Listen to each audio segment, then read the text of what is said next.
पथरीली राहों ने चलना सिखा दिया, पथरीली राहों ने चलना सिखा दिया, कांटों ने भी मुझको हंसना सिखा दिया, दुनिया के छल छंदों ने लड़ना सिखा दिया, मेरे हर आंसू ने मुझको गम पीना सिखा दिया, मुझे गम पीना सिखा।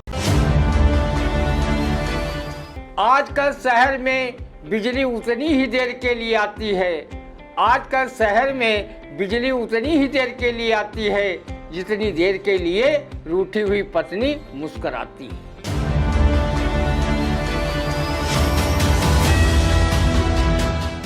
नमस्कार, स्वागत है आप सभी का आई इंडिया के खास कार्यक्रम रंदा में। खबरों पर रंदा चलाने के लिए आई इंडिया के स्टूडियो में मौजूद है कवि, वरिष्ठ पत्रकार एवं रंगकर्मी ज्ञान प्रकाश सिंह प्रतीक जी। तो प्रतीक जी, आपका बहुत बहुत स्वागत है आई इंडिया के स्टूडियो में।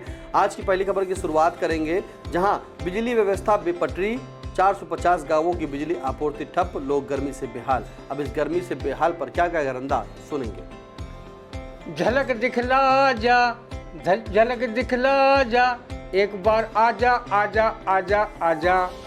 ये नगमा उन गांवों के बिजली उपभोक्ता गाने पर मजबूर होंगे जिन 450 गांवों की बिजली आपूर्ति ठप हुई है। अघोषित विद्युत कटौती से उन गांवों का जनजीवन अस्त व्यस्त हो गया होगा जहां की विद्युत व्यवस्था बेपटरी हुई है। वो बेचारे पंखा, कूलर व एयर कंडीशन का आनंद भर करने के बजाय भीषण गर्मी में आठ आंसू बहाने पर मजबूर होंगे। यहाँ के उपभोक्ता किसी कवि की ये व्यंग्य पंक्तियाँ कहने पर भी मजबूर होंगे। आजकल शहर में बिजली उतनी ही देर के लिए आती है, आजकल शहर में बिजली उतनी ही देर के लिए आती है जितनी देर के लिए रूठी हुई पत्नी मुस्कुराती है। बिजली व्यवस्था ध्वस्त होने से कूलर, पंखा, बल्ब सब कूल नजर आ रहे हैं। लोग न दिन में सो पा रहे हैं और न ही रात में। बिजली व्यवस्था ध्वस्त होने से मच्छर भी भगमच्छर कर रहे हैं। गर्मी से डायरिया के मरीज भी बढ़ रहे हैं। जिला अस्पताल में एक बेड पर 2-2, 3-3 मरीज अपना उपचार करा रहे हैं। रंदा भी अघोषित विद्युत कटौती से बिना परिश्रम किए अपना पसीना टपका रहा है। लेकिन रंदा जब घोर महंगाई, बेरोजगारी से नहीं मरा तो क्या बिजली कटौती से मर जाएगा। वो कवित्री पुष्पा गुप्ता की इन काव्य पंक्तियों को अपने जीवन में उतारकर कठिन से कठिन समय को हंस करके काट रहा है। पथरीली राहों ने चलना सिखा दिया, पथरीली राहों ने चलना सिखा दिया, कांटों ने भी मुझको हंसना सिखा दिया, दुनिया के छल छंदों ने लड़ना सिखा दिया, मेरे हर आंसू ने मुझको गम पीना सिखा दिया, मुझे गम पीना सिखा। बिल्कुल, मेरे हर आंसू ने मुझको गम पीना सिखा दिया। फिलहाल बिजली की हालत जिस तरह से पटरी हो गई है वो वाकई उसमें उपभोक्ता पिस रहा है। उपभोक्ताओं को एयर कंडीशन का मजा तो नहीं, लेकिन वो आठ आंसू जरूर बहा रहा है। और इसी पर रंदा ने कहा है कि रंदा बिना परिश्रम किए, बिना मेहनत किए पसीना बहा रहा है। अगली खबर, जहां अगले साल अप्रैल मई में होंगे पंचायत चुनाव की तैयारियां हुई शुरू। अब जो अगले साल होने वाले चुनाव हैं उस पर क्या क्या रंदा सुनेंगे। मैं ना संभलो ये फिर से शिकारी आएंगे, देखो घर घर में वोटों के पुजारी आएंगे। लोग कब फारूक सरल की उक्त का पंक्तियां अब फिर से साकार होने वाली हैं। इस खबर के बाद ग्राम प्रधान, बीडीसी सदस्य, जिला पंचायत सदस्य, ग्राम पंचायत का चुनाव लड़ने का मन बना चुके संभावित प्रत्याशी अभी से मतदाताओं की पहिया पैलोटी में जहां लग जाएंगे, वहीं मतदाताओं को खुश करने के लिए चुनाव के हैं 4 निशान। पूरी पुड़िया पौज प्रणाम का चुनाव जिताऊ फार्मूला साकार करेंगे। कच्ची दारू कच्ची बात, पक्की दारू पक्की बात का फार्मूला आजमाने का बहुत से मतदाता अभी से मन बना चुके हैं। परसीमन के बाद जिन पंचायतों में महिला सीट आरक्षित होगी वहां के देवर भी भाभी प्रत्याशी के साथ पसीना बहाते नजर आएंगे। जिन त्रियन देहरी न लांघी वो घूमर फिरे देवरवन साथ, भाभी प्रत्याशियों के साथ देवर ये नारा भी जोशो खरोश के साथ बुलंद करते नजर आएंगे। हमारी प्रधान कैसी हो, बिल्कुल भाभी जैसी हो, जो उनसे टकराएगा चूर चूर हो जाएगा। अगर भाइयों की जगह पर रंदा कहीं पंचायत चुनाव में उतरने का मन बनाया होता तो वो अभी से ये नारा बुलंद करता कि जो हमसे टकराएगा गोदी में बच्चा पाएगा। रंदा चुनाव के दौरान मतदाताओं को कॉलोनी, पेंशन, सड़क, शौचालय, खड़ंजा व अन्य विकास कार्यों का प्रलोभन देकर खुद ब खुद वोटरों से वोट मांगते समय शायर महफूज रहमानी की ये शेर जरूर साकार करेगा। वोट लेना है तो 1 लाख लुटा देते हैं, दौड़कर खुद ही सबको गले लगा लेते हैं। कोई दर छोड़ भी देता है भिखारी, लेकिन मेरे नेता तो हर एक दर पे सदा देते हैं। पर सीमन में जिन गांवों में पुरुष सीट होगी उन गांवों की अनेक महिलाएं अपने पतियों को प्रधानी का चुनाव लड़ने के लिए कवि फारूक सरल की इनका पंक्तियों से प्रेरित करेंगी कि का करिहो का जाए राजधानी माँ, मजा लूटो सवरिया प्रधानी माँ। रोज विधानसभा में जूता चप्पल चले, जवाहर योजना हिया फूले फले, मिले मुर्गा दारू बिरयानी इस गरानी माँ, मजा लूटो संवरिया प्रधानी माँ। गांव के जो दबंग लोग हैं वो भी प्रधानी का चुनाव लड़ने का मन इस मकसद से बना रहे हैं। गुंडई करो प्रधान बनो, गुंडई करो प्रधान बनो, नीचन माँ नीच महान बनो। जो संपत्ति देखो रानी के तो वही का अपने नाम करो। बहुत से लोग अपनी पत्नी को चौका चूल्हा तक सीमित रखते हुए उनको भी प्रधानी का पर्चा भरवाएंगे। चुनाव जीत जाने पर वो पति ही प्रधानी का पूरा मजा लूटेंगे और बेचारी चुनी गई पत्नी किसी कवि की इनका पंक्तियों से रोना अपने जेठानी से रोने पर मजबूर होगी। छुटको बोली बड़कों से सुन लो जिया, प्रधानी हमारी मजा मारे पिया। प्रधानी चुनाव में लोग बड़े बड़े वादे करते हैं, लेकिन जब चुनाव जीत जाते हैं तो वो अपना वादा पूरा नहीं करते। वादा की याद दिलाने पर वो किसी कवि की ये पंक्तियाँ कहकर जनता से अपना पीछा छुड़ाने का काम करते हैं। सड़क पक्की करा दूंगा कहा होगा, सड़क पक्की करा दूंगा कहा होगा, तुम्हें पेंशन दिला दूंगा कहा होगा।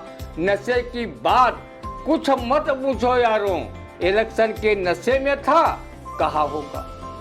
चुनाव के समय प्रत्याशी परोपकार का स्वांग भी रचते नजर आते हैं, लेकिन जब चुनाव जीत जाते हैं तो वो इस कविता के भावार्थ की तरह व्यवहार करने लगते हैं।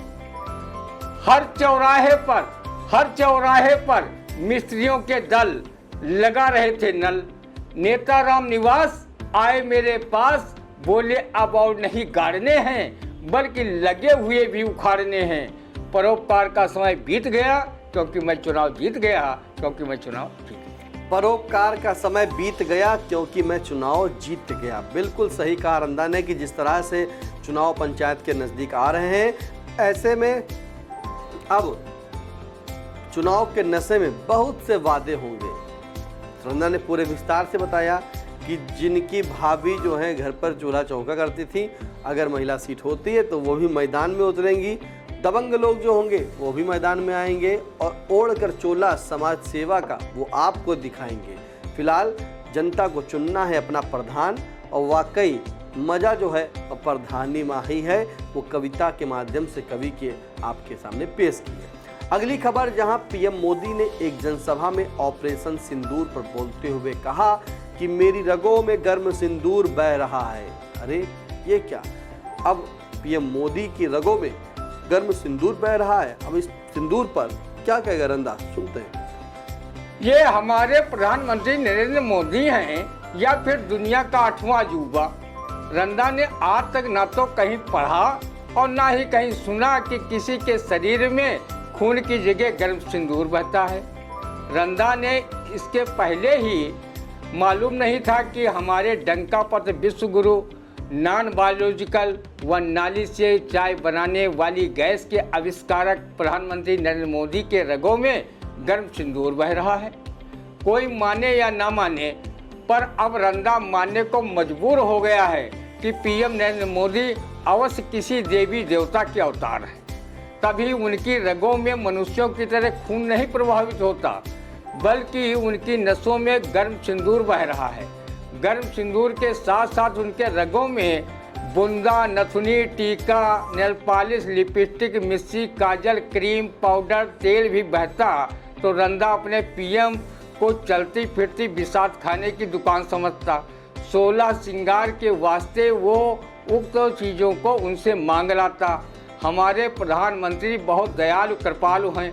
वो श्रृंगार की सामग्री अपने बिसात खाने से जरूर उपलब्ध करा देते। जब रंदा 16 श्रृंगार की चीज़ें पहनकर बन ठन कर इतराते इठलाते होकर निकलता तो लोग उसे देखकर आहें भरते और शायद महफूज रहमानी की बिसात खाने पर लिखी गई इन शेरों को भी याद करते। चूड़ी कंगना रंग बिरंगे, चूड़ी कंगना रंग बिरंगे, पक्की पालिश वाले सब, नाक का बुंदा, नथुनी, टीका मेरे बिसात खाने में। नेल पॉलिश और लिपस्टिक हरी, लाल, उर्दी, पीली, मिस्सी, काजल, बिंदिया, सुरमा मेरे बिसात खाने में। क्रीम पाउडर हर ब्रांड के, सर्दी गर्मी वाले सब, हर तेल मिलेगा खुशबू वाला मेरे बिसात खाने में। कानों वाली झुमकी भी, पायल तोड़ा चांदी जैसा मेरे बिसात खाने में। बॉडी लोशन, स्प्रे, कंघा, कंघी, मेहंदी, कौन हर तरह का साबुन मिलता मेरे बिसात खाने में। महफूज अपनी सूरत आकर देख लो खुद तो जैसी है, लंबा चौड़ा लगा है शीशा मेरे बिसात खाने में। रंदा अपने अवतारिक पीएम मोदी का अंधभक्त हो गया है। वो बचपन से लेकर अब तक न जाने कितनी नर लीला कर चुकी हैं। कहीं बचपन में मगरमच्छ पकड़ते हैं, कहीं मोर को अपने हाथों भोजन कराते हैं, कभी नाले की गैस से चाय बनाने का उल्लेख करते हैं, तो कहीं 35 साल तक भीख मांगकर खाने की बात कहते हैं। एमए वो ऐसे विषय से करते हैं जिस विषय का कोई भी विश्वविद्यालय भारत में है ही नहीं। कहीं जंगल में वन्य पशुओं के साथ फिल्म शूट कराते हैं, तो कहीं हिमालय की कंदराओं में बैठकर तपस्या करते हैं। उन्होंने अपने 56 इंची सीने से जैसे हुंकार निकाली, पाकिस्तान की घिग्गी बन गई और वो मोदी के चरणों में आ गया।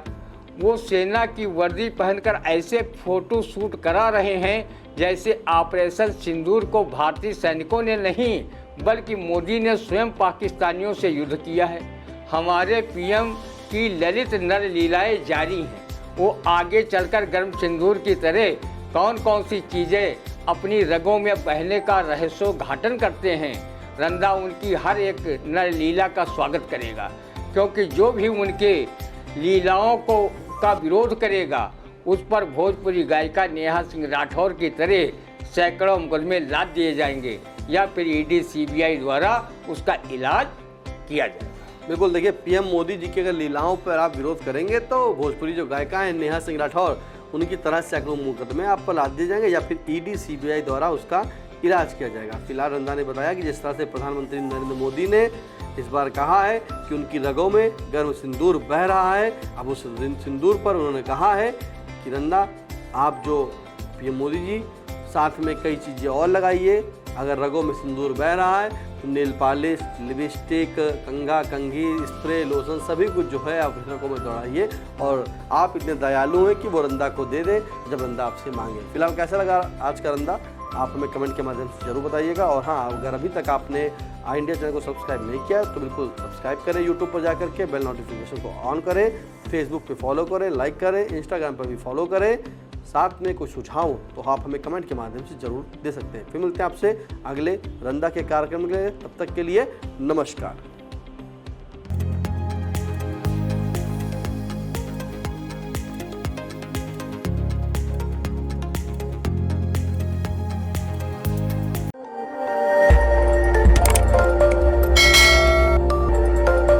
खबर आपकी, नजर हमारी। देखते रहिए आई इंडिया।